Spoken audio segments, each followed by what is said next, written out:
How's everyone doing? Great. I'm Serby, and if you weren't here last week, these are our social ed associates, Pat, Connor, and Jimmy. We want to start off by just asking you guys to shout out some things that you can do on the internet. Tumblr. What? Check stocks. Check stocks, Facebook, buy things. Today, we're going to be taking a look into a different aspect of the internet, and this is known as the deep web. So you can think of the internet like an iceberg. What you guys mentioned is the stuff you see on top, and this is known as the surface web.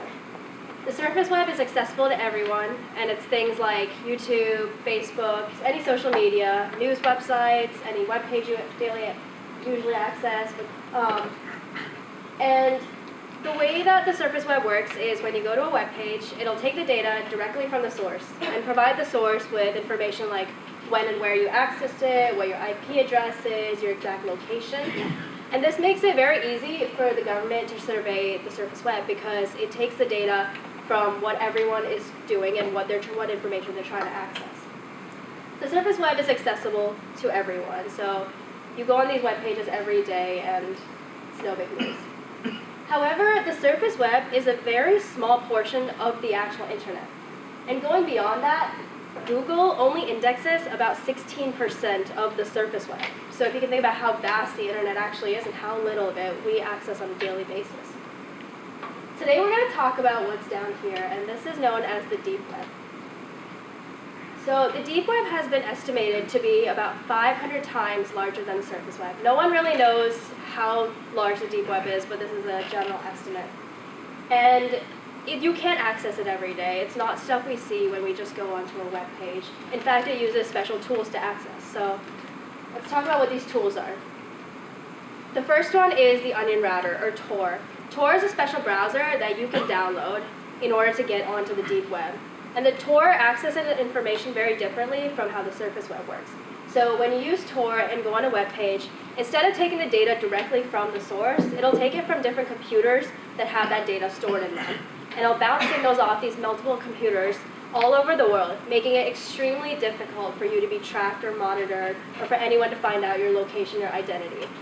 So for this reason, many people use Tor to remain anonymous, and it's entirely legal. In fact, a bunch of people use it. So individuals who just want to be remaining private and who don't want the government tracking their information use Tor to go onto the deep web and just do normal browsing through the deep web. Journalists and whistleblowers, particularly in repressive regimes or if they don't want to be monitored by their government, use Tor to access the deep web. If you recall the Edward Snowden revelations about the NSA, that he revealed a lot of his information to journalists from the deep web. The government uses the deep web, the military, the police use the deep web. In fact, a lot of the deep web is actually just simple things like NASA databases. Companies and colleges use the deep web to store their own confidential information, their private databases. And finally, this is the part that we're going to focus on, is buyers and sellers.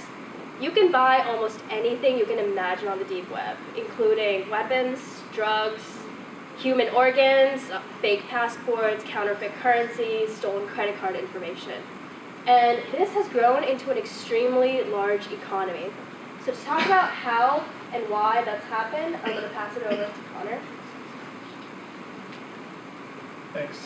Okay, so first of all, let's start talking about, we talked about who uses it. So let's talk about why, and more specifically, the buyers and sellers. And why does it thrive? There's a lot of business acumen on the deep web. There's a lot of ingenuity, and it's the largest underground network of entrepreneurs that there is. So basically, what happens with this is that a lot of entrepreneurs are coming here and they're making a lot of money. So why? Why is this the case? Well, a lot of it attributed to the free market platform that they have. Everything on the deep web is based on signal and incentive. And the way this works, the buyers get signals, and they get different incentives to buy and sell things. This is how a free market operates. Also, there's pure freedoms. People have the freedom to do whatever they want. There's speech anonymous. Everyone's anonymous when speaking, and what economists will say that this leads to something called a lucid market, or in terms of economics, basically, you know many things about it. It's complete information. Now also, this leads to people choose what is good. People choose what is good and bad for them, and this leads to a free market structure that tends to thrive. And you see this in the case studies that we'll talk about later. Now also, the entrepreneurs that use this claim to be heirs of Austrian economics.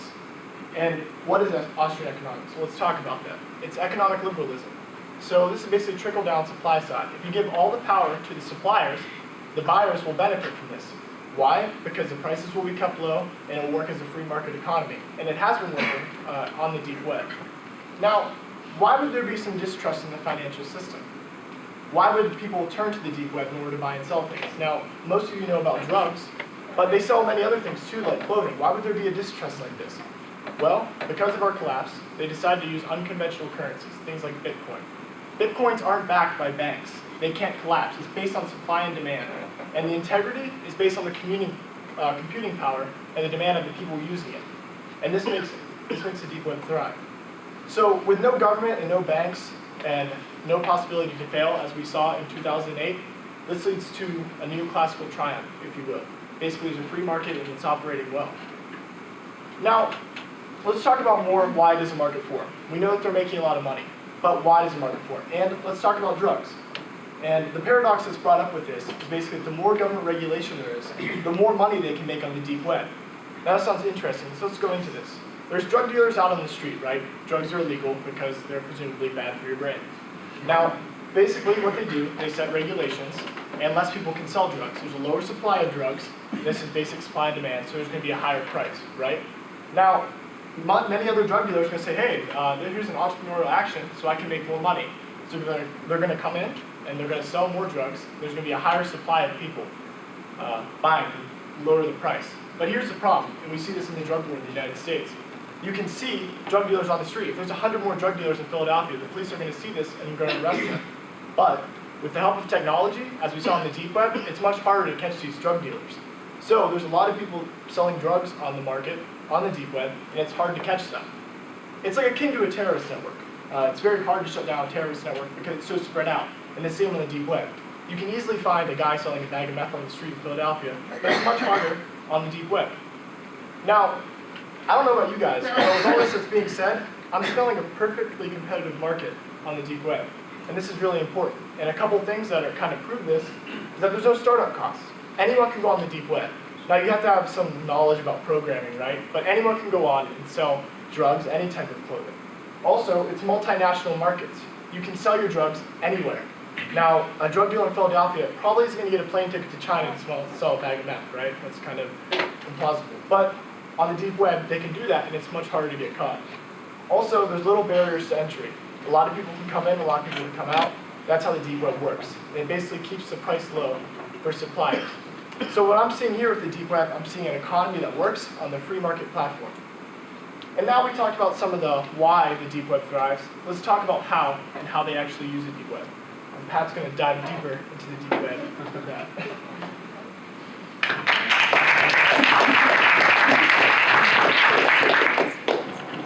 All right, so as we mentioned previously, we know who's on the deep web, why they're on the deep web, but how does this all work? So how do I buy a pair of shoes or a bag of meth from someone selling it in China, and how does it land at my doorstep in Philadelphia? Well, that's what I'm going to talk about, and like Connor mentioned, it's all done through Bitcoin, and like you said, there's no central banking or government-backed currency with Bitcoin, meaning it's untraceable. So I just want to ask real quick, I know you guys did a presentation on Bitcoin last year, but who here knows a little bit about Bitcoin and what it does? Does anyone own any Bitcoin or has bought anything with it? You do? What'd you buy? I've done betting with it. Oh, okay, so just like exchange and whatnot? Yeah. All right, cool. So what you can do is, it's like I said, an online cryptocurrency, no government backing or central banking. So all you have to do is exchange goods or services through an online source. So you can go to Ifbit Exchange, buy as much Bitcoin as you want if the price is right. But how does it work with Tor and the deep web? How do you make a purchase through it, and how do you not get tracked? So what we do is when vendors go on the deep web and register at one of these sites where they can sell goods and services, they have to pay a registration fee plus commission on each product sold. So the only problem with Bitcoin now is the transactions are publicly logged, meaning there's called what is a blockchain, meaning everyone can see what is being bought and for the price. So what you would do is, like I said, you go on to a Bitcoin exchange, purchase Bitcoin, and then now is where you would use Tor to exchange it back to US currency, so they're not able to track your purchases and what you're selling. So if you just ended up with a bunch of money from selling drugs in the deep web, it'd be easily tracked if you exchange it for US currency off the deep web and not using Tor. But if you use Tor, they wouldn't be able to track it. So with all this, we kind of talked about and touched on the market and the potential that the deep web economy has, and how it's all done with Bitcoin. Now, this is kind of a discussion question. Do you guys see that Bitcoin being a viable currency in the future, not only with the deep web, but also with anything else?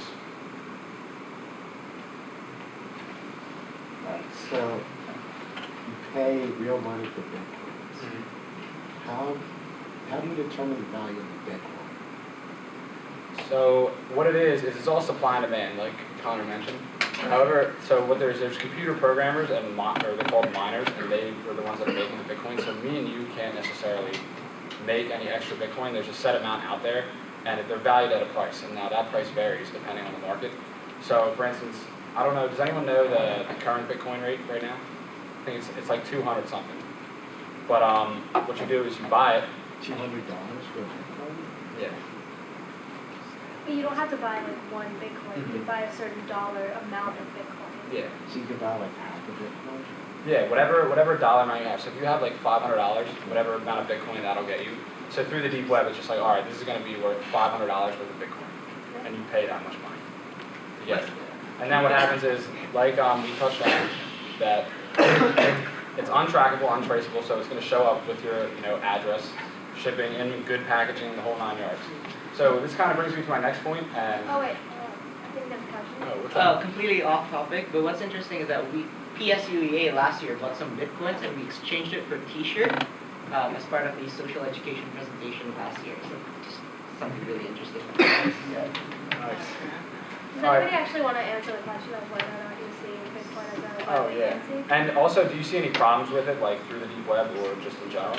Wasn't that whole like Silk Road thing because of Bitcoin? Yeah, we're gonna, and Jimmy's kind of gonna touch on that after me, but yeah, we'll get to that. Yeah, the price is over $500.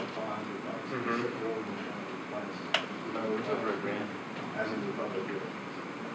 Yeah, so I mean, yeah, we're gonna touch on Silk Road and all that later, but it's more because he's gonna talk on this, but other sites have come up after Silk Road, so it's still being used on the deep web a lot.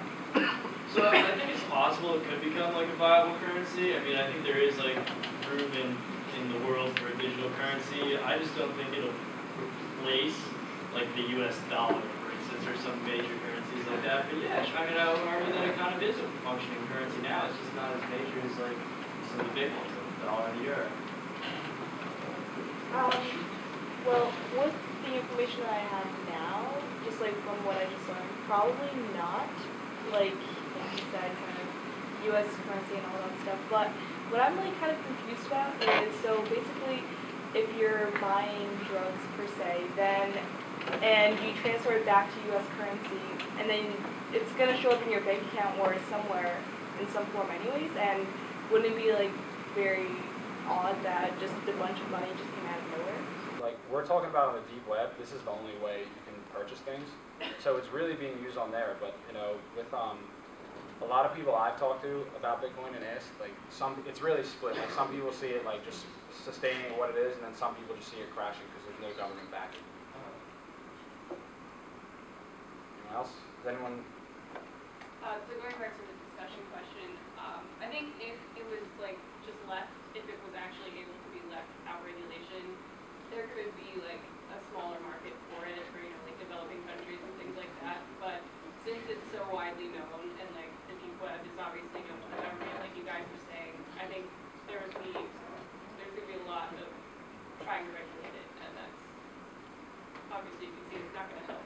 Yeah, do you think it would work better on a free market platform then, something like this, more so than a government Yeah, platform? definitely more on the Yeah. free market. So yeah, I mean that's what kind of what we're touching on. A little more. What's up?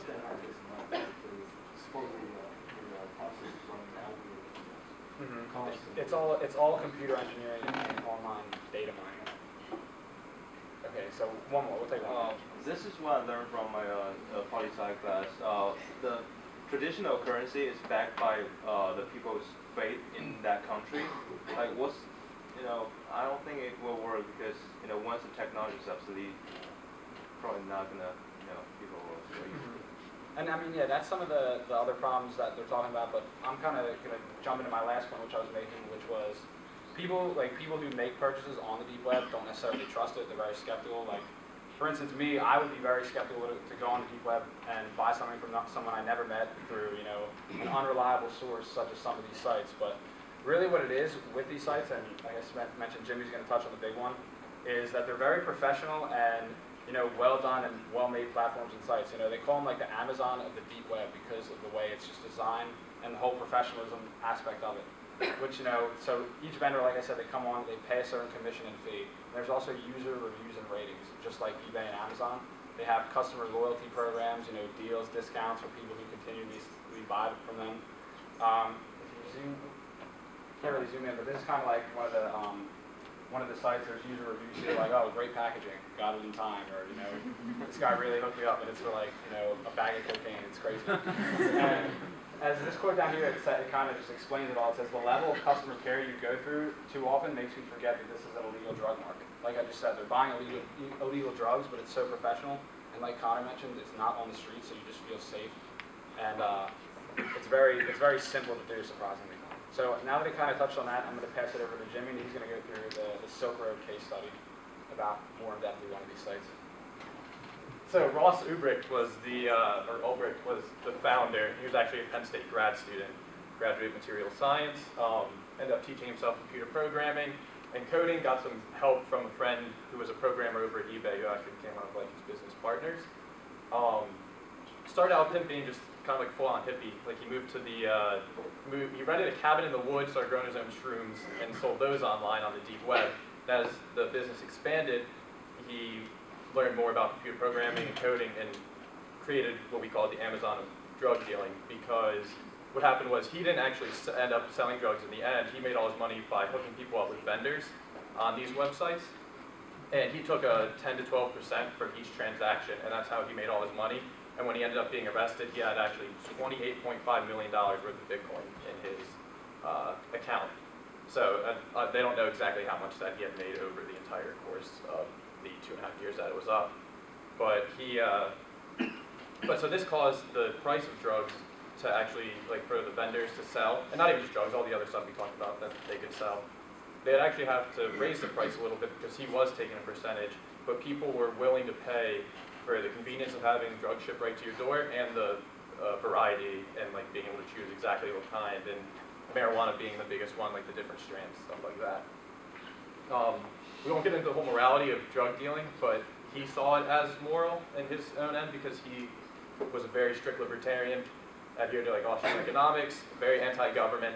But his morals, he did draw lines because he wanted to only have vendors that sold stuff that, well, he didn't want them to sell anything that could do harm to others. He saw drugs as something that was just harming themselves, but he would not allow the sale of what you could get on other places in the deep web, like automatic weapons, fraud, like information about people's stolen credit card information, stuff like that. So it was strictly, like, if you're gonna do harm to yourself, that's fine, but not to others. So he did draw lines. But you could buy anything: drugs, hacking tutorials, medical supplies, clothing, movies, DVDs. I mean, kind of like the actual like Amazon, but just obviously not in the same amount of quantity.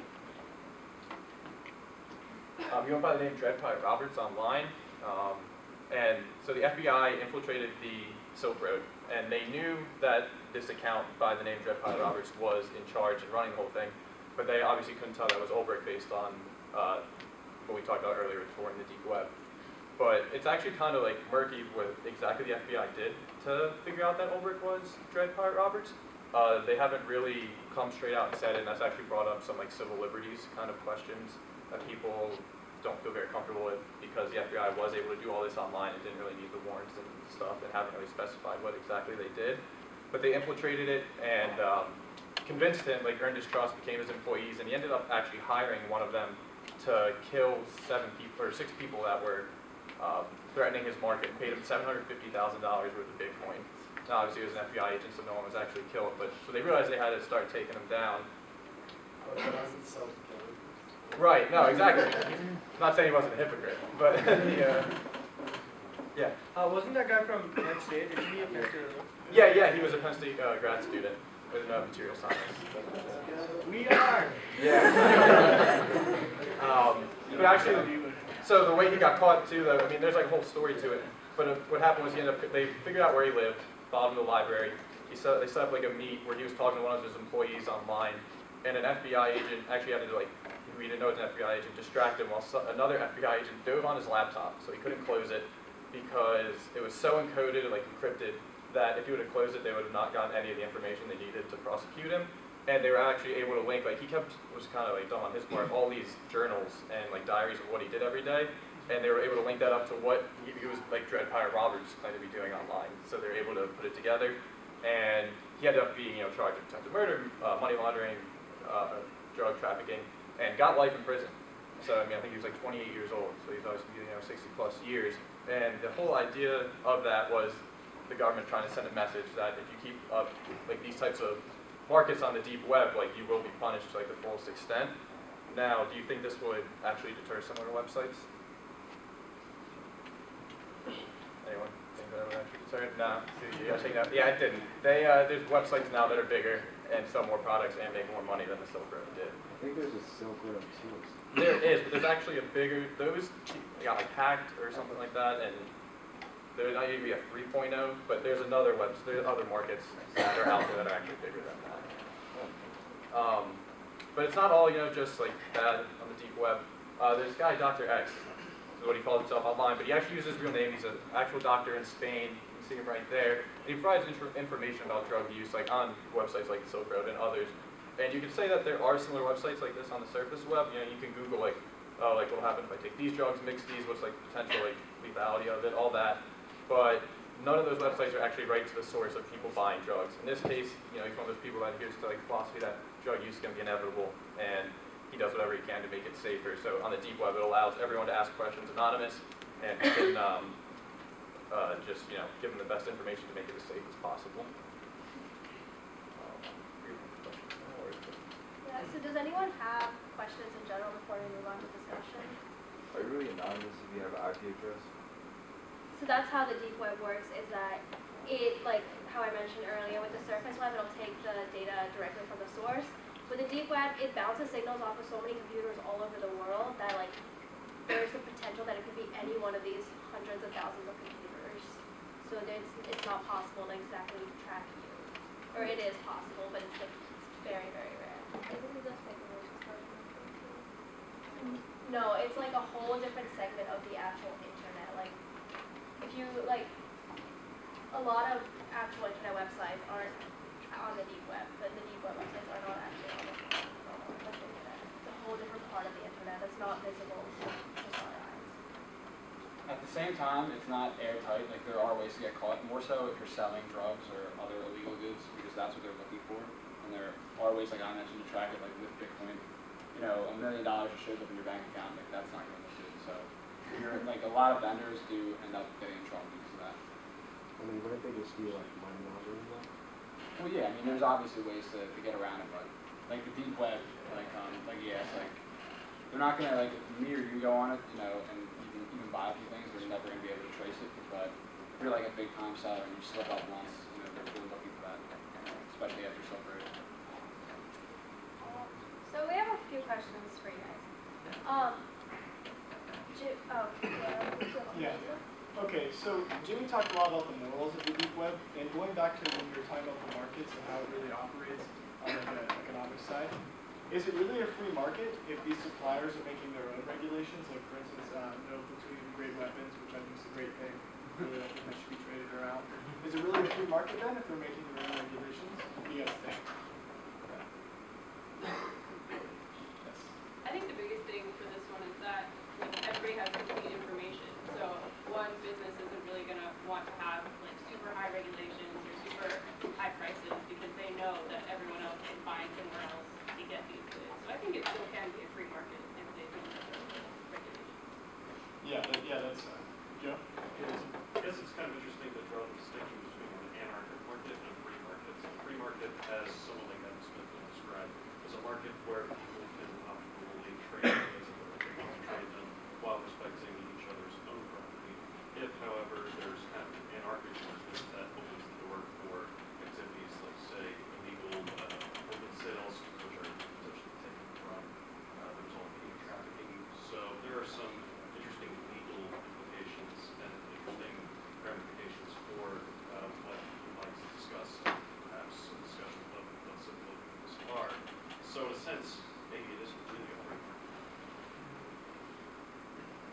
Yeah, definitely. And an interesting topic with that too, like when you're talking about morality, do you think, kind of like when it talks about like the invisible hand in a sense, more like morality, like kind of like a group morality. We all think that, for instance, I believe you talked about Ross Ulbricht, they totally stopped the sale of child support on that. Do you think that's kind of like a thing that's going to happen eventually? Like a lot of people will say this is not what we want and the sellers will respond to it. You think it's kind of like a natural thing that happens based on ethical action?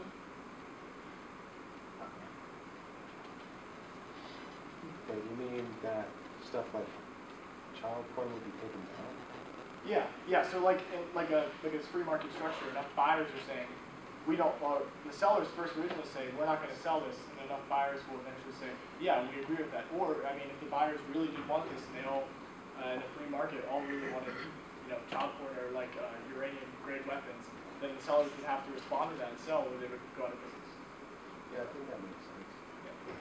There are ways to get those kinds of things too, but like some of the bigger websites like Silk Road, they just ban it completely.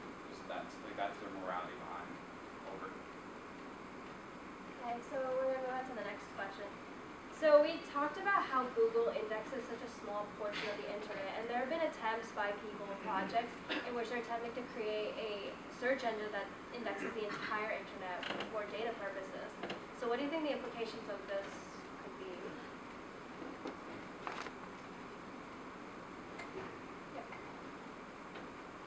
I think people could learn a lot. About what? Just everything. And you can use that information to, advance research, create more innovations. Because without information, people are kind of just stuck in the same place they've always been. Do you think we have enough information with everything Google has right now? We have a lot. We have a lot. But I haven't seen like other stuff. I think Google just based on a lot of your past search history, kind of like gives you the top sites that you're gonna want to see. So like I don't think you'd ever index the entire surface and deep web, but like maybe indexing the entire surface web would be able to like free flow of information and things would just work better. Last question. And do you think the government will, someone mentioned this earlier, do you think the government will ever intervene with the deep web? Should they, would they, what could they do, could the government benefit from any of this with regulation or anything of that sort? Wouldn't you like to have this, how of the stuff that goes on, most of it is underground economy, so that kind of, which doesn't really touch on the GDP, that's why it is bad. So yeah, if they intervene and then actually either stop or I don't know, made it, even though it's not going to happen, it made it legal or something, but they're able to actually go up, so, yeah. Yeah. They're already in agreement with some of the FBI stuff, basically, your NSA, they're a huge data. They're basically set up in Nevada, basically to actually carry Oh, really? And so I wonder, do you think that will actually be able to shut it all down eventually completely, or will, if the demand is there, will these markets still keep popping up no matter what the cost, even if they know? Well, the technology advances so fast, and the government is always so fast.